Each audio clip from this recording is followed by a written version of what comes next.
Welcome back to r/neighbors from hell, where people share stories about their crazy neighbors, and if you are new to my channel, please don't forget to subscribe to join our amazing community, and without any further ado, let's dive right into the stories. The first one is titled, "Neighbor did donuts on my lawn with his car, I got revenge and destroyed his vehicle."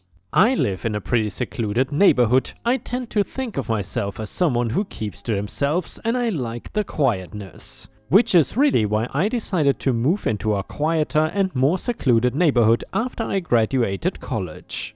I lived alone and there were only 6 houses on my street, mine obviously being one of them. It is important to mention that although we are a smaller neighborhood, we also have pretty big yards and a nice amount of space between our houses. All of the houses have driveways and most of the driveways are right at the edge of the property line. However, mine is a little bit different. See, my driveway is more towards the middle and I have about 10 feet of yard on each side of the driveway.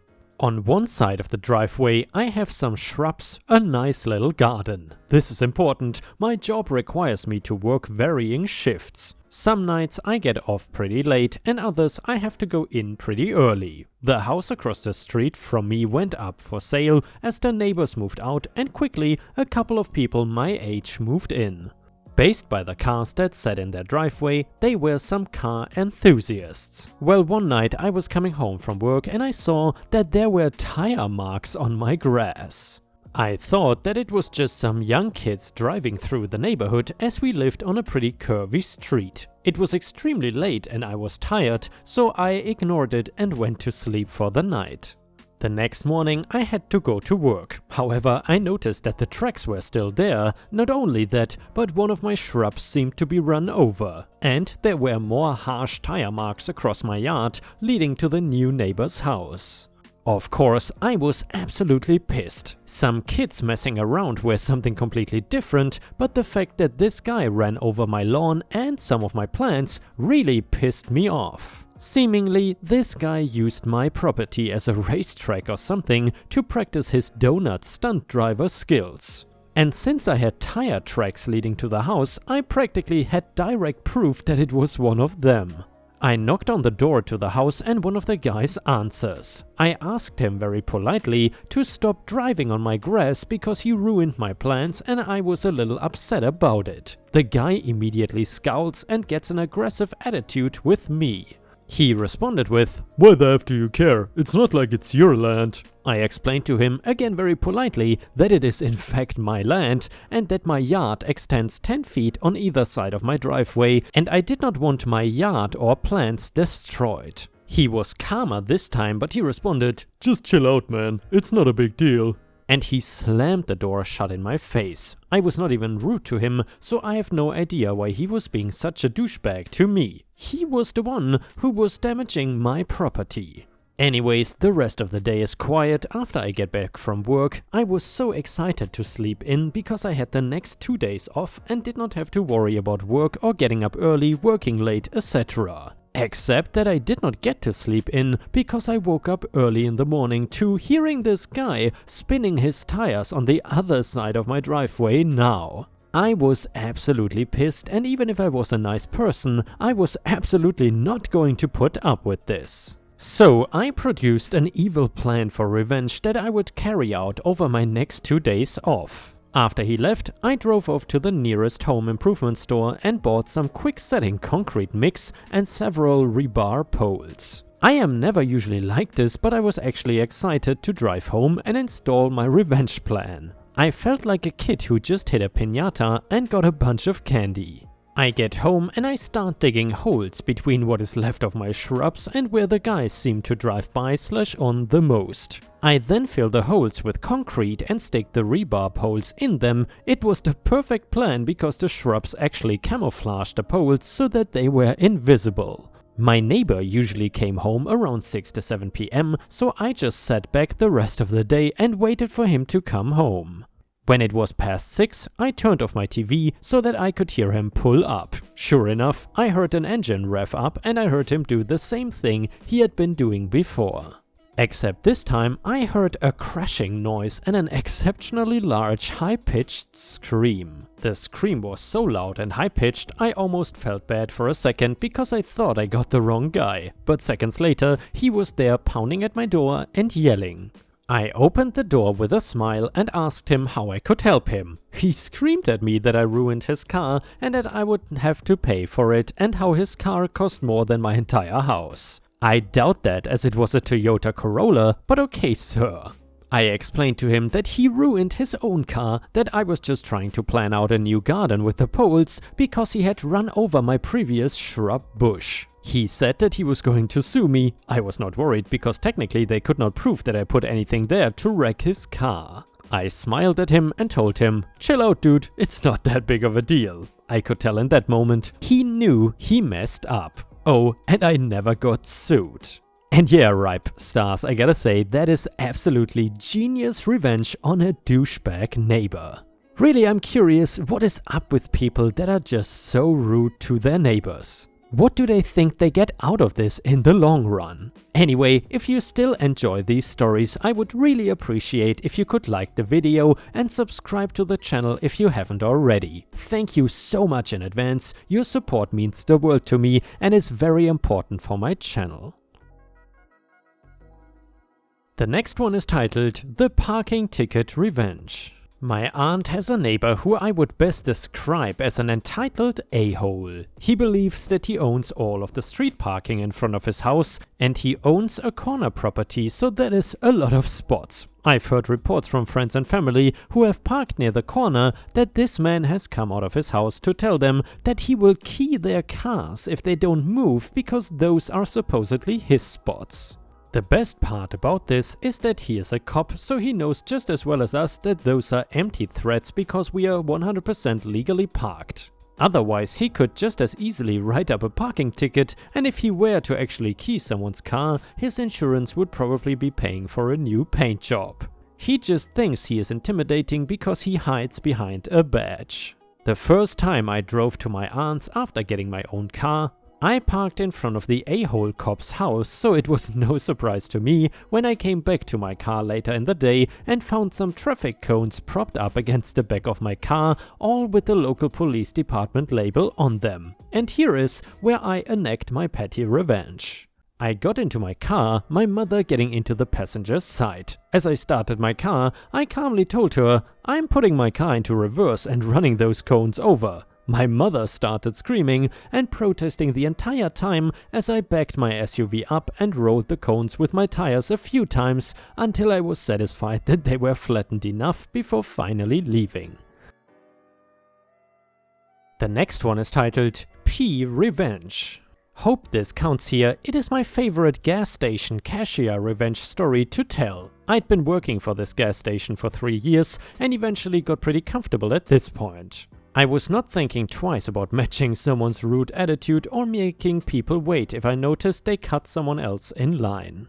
We also had no public restrooms. And no, that doesn't mean no customers only restrooms, no public restrooms. So we had a lot of males who liked to pee on the side of the building by the payphone that was just out of sight through the storefront window. We were also neighbors with a small hamburger shop and there was a chain link fence between us. So over time it became obvious that when a customer was leaving the store and made a left, it meant they were gonna probably take a pee in the corner since the parking lot's exit were only straight or right from the door. One day this guy walks in doing the famous "I gotta pee" dance while hurrying to the counter and asks for $40 on pump 3. I ring it up and watch him jog back to his truck and start pumping his gas. He then jogs back and he asks for a restroom. I had already noticed he had to pee probably pretty badly. We could get fired for letting people use our toilet, otherwise I would have let him use it. I told him empathically, "Oh, I'm so sorry man, we don't have a public restroom. The closest one is the McDonald's across the street." The hamburger shop next to us was tiny and also didn't have a restroom. He said, "I just paid for gas though, so where's the bathroom?" I told him, "Sorry, it is for employees only." He rolled his eyes and walked out the door and made a left. I knew he was going to take a piss in the corner. So while he is taking a piss, I go to the register and stop his pump, and then I walk to the back room and begin to fill a bucket with hot water along with a splash of some cleaning chemical we use to mop the floor with. I then walk up to the counter and casually wait with my bucket for the guy to notice his pump had stopped. The freelance pisser starts jiggling handle of the pump and pressing buttons and gives up and heads back inside the store. He begins saying, "Hey, my pump." I cut him off and said, "Please take this bucket of hot water and splash it over the pee you took outside and I will restart your pump." He looked at me in amazement and says, okay. He takes the bucket, rinsed off the wall outside, walks back, hands me the empty bucket. I said, "Your pump should be good to go now. Please don't pee on the building next time." He says sorry and then he pumps his gas and leaves. Maybe I was a little extra, but during the summer the smell was the worst. And we were always the ones that had to clean it up. I found a better job 4 months after that. I'm no expert, so excuse me if I'm wrong, but I was told since we were not close to a major highway, we were not obligated to have a public restroom, plus the building was super old anyways, like 70s I think. Also, the restroom that was there was in the back for employees only. If we let a customer use it and for whatever reason they slip and fall, it could be a lawsuit. However guys, I completely agree with you. I hated telling people that they couldn't use it or getting verbally bashed on for this. The next one is titled, "Should Have Shoveled, Dude." A few years ago, I rented a home with some friends. 2 homes shared the same driveway, both homes owned by the same landlord. The driveway had a common entrance and then forked left for my home, right for the other home to the respective parking areas. It was a snowy region, yet after each snowstorm we failed to ever see a hint of the neighbors. 2 people lived in at home. They used their cars, but only after the driveway was cleared by us. We had to clear it to get our own cars out, so we could not let the snow sit while we waited for them to act. I think our neighbors thought we are quite reliable. We knocked on the door when we knew they were home to ask for a hand, but the door was never answered, and then left a few notes in the mailbox if they had some invisible disability to let us know and we would not ask for help shoveling again. However, we were ignored. Did not complain to the landlord with something so trivial. Many snowstorms came and went without a single shovelful moved by our lazy neighbors. They probably were even fined for not removing snow from the sidewalk in front of their house, while we kept ours clear and salted. A blizzard rolled in. It took my housemates and I a monumental amount of time to clear the snow. It was deep, the heavy wet snow. Again, we sought assistance from the neighbors, but we were ignored. Thus, we went to work with our petty revenge plan. All the snow in the driveway was not merely moved out of the way, it was purposefully brought over to our neighbor's parking area. I'm unsure of how much snow we moved. We certainly made more work for ourselves bringing it to the cars. But it was a significant amount of snow in the end. Their vehicles disappeared under the enormous mound. It was beautiful. If only freezing rain had added a nice iced crust to make it even more radiant and difficult to remove. Needless to say, neighbors were pissed. We kindly answered their angry knocks, listened to the ranting and seething. We merely shrugged our shoulders and said we would appreciate help several storms ago, which would have prevented such an act. They left and complained to the landlord, who seemed somewhat impressed that we put up with it for so long and merely reminded them snow removal was a tenant responsibility.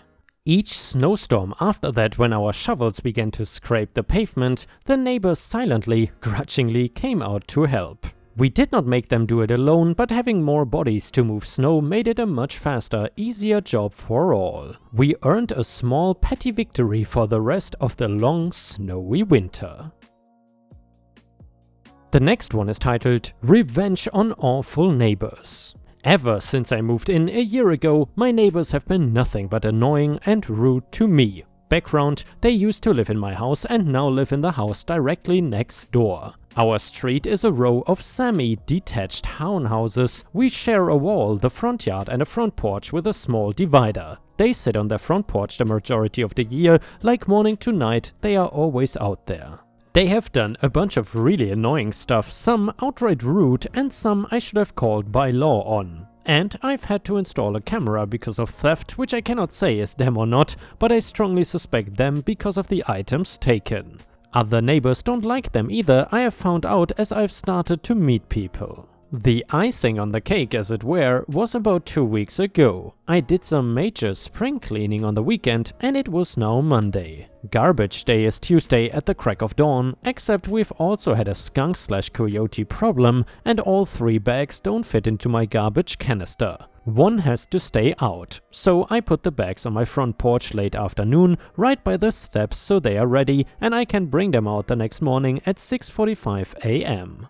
I leave to go grocery shopping. About 50 minutes later at the store, I am getting texts from the other neighbors. She has taken a picture of my garbage on my porch and posted in the neighborhood Facebook group about how I am young. Well, I am 38 and lazy, occasionally, fair, and this garbage has been smelling up her porch for weeks, which is 20 minutes, and that it is now attracting rats, so be careful at the park across the street. 99% of the comments to her posts are trashing her, saying that she should not air dirty laundry on Facebook and if it was a problem that she could call by law. I reply nicely saying that I did spring cleaning. I did not want it ripped to shreds at the curb, but I also did not want to miss the garbage man. Everybody understands, I actually made additional friends out of it. However, I am fed up. I hate leaving my house or coming back to it, as they are always on the shared porch and have often harassed me before this public shaming already. My kids don't like them either, and my daughter asks me to check if she is there before she leaves to see her friends. I am sick of this place.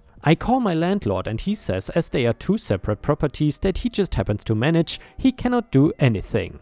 The rental market is absolutely insane and I would never be able to find something for the price I pay here and I cannot afford to move. So what can I do? This is going to sound super silly, but I am very happy with the results. I bought a wind chime. Not a twinkly one, but a real bonger of a wind chime. It is windy all the time. I hung it as reasonably close to their side as possible, without it ever crossing to their side. None of my other neighbors hang out on their front porches anyway, so I'm not bothering them. It is small, it is petty, it makes me giggle every time I leave the house and hear it. And the next one is titled, "You mess with my truck, I mess with your phone." This story happened about 12 years ago. I was working for a company that owned intellectual property rights to some automotive aftermarket tech headquartered in Phoenix, Arizona. In 2002, the owner of the company suggested to his employees the possibility of relocating the whole business to San Diego. The company was very small, only about 5 people in the whole organization, and all of the co-workers knew each other and were more or less friends either with each other or with the CEO. The boss insisted that we all had a vote, and if anyone voted against the move, the company would stay. We all voted unanimously to move to San Diego, and our first couple years we ended up all living in the same apartment complex in Mission Valley. The new office location was intentionally headquartered across the street from the apartment community, which, as you might imagine, was very convenient. In those days I drove a new pickup truck, and since my office was across the street, I did not drive my vehicle much except on weekends or special trips. As a result, the vehicle remained parked for long periods of time in the covered parking area of the garage. One day I went out to my vehicle to find a hefty trash bag dumped in the back of my truck.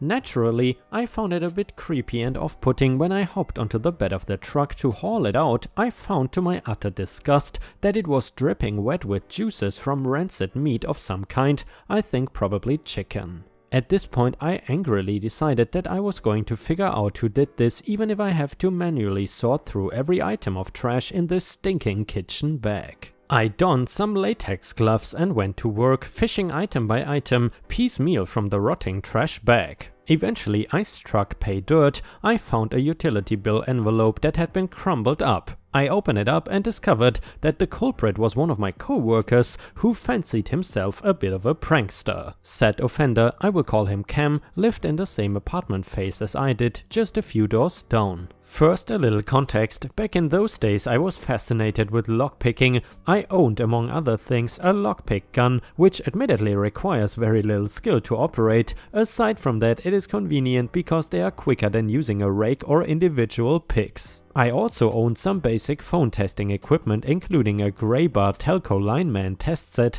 and with some effort I succeeded to locate the telco phone utility closet on my floor and was able to let myself in. I don't remember if I had to use an ANY line to identify Cam's circuit or whether the termination points were labeled, but I did manage to locate the ring and tip for his pair. Then, using the lineman set, I was able to use a certain number to activate the call forwarding feature. This was SBC AT&T in those days. I forwarded all of his calls to the local Jack in the Box restaurant. More context, my co-workers all teased me incessantly because I refused to eat at Jack in the Box because, well, I simply didn't like the food. This would make it subtly obvious at some point that I was the person responsible, since Jack in the Box was a running office joke by this time. After forwarding his line, I cross-connected the ring and tip, which shorted the line out. Status: line was dead and calls were forwarded to Jack in the Box. I let Cam believe that I had hacked his phone service provider switch, yes he was gullible, and let him back for 2 days before undoing the damage. Meanwhile, everyone in the office thought it was the funniest revenge they had ever heard of and agreed the response was appropriate. And ripe stars, with this we have reached the end of the video. However, if you still cannot get enough of my content, then I would highly suggest to check out my endless binge watch playlist, which will soon show up in the left corner of the screen. In addition, I would really appreciate it if you could not only subscribe to the channel, but also turn on the bell notifications, which you can do by clicking on the little bell icon right next to the subscribe button. This will help my channel tremendously, and this will make sure that you don't miss any of my videos. Furthermore, if you want to see additional ripe content that I don't post on YouTube, then I would suggest to head on over to patreon.com/ripeyoutube for more than 50 exclusive videos that you will not see anywhere else. Thank you so much for your amazing daily support, and I hope to see you again tomorrow.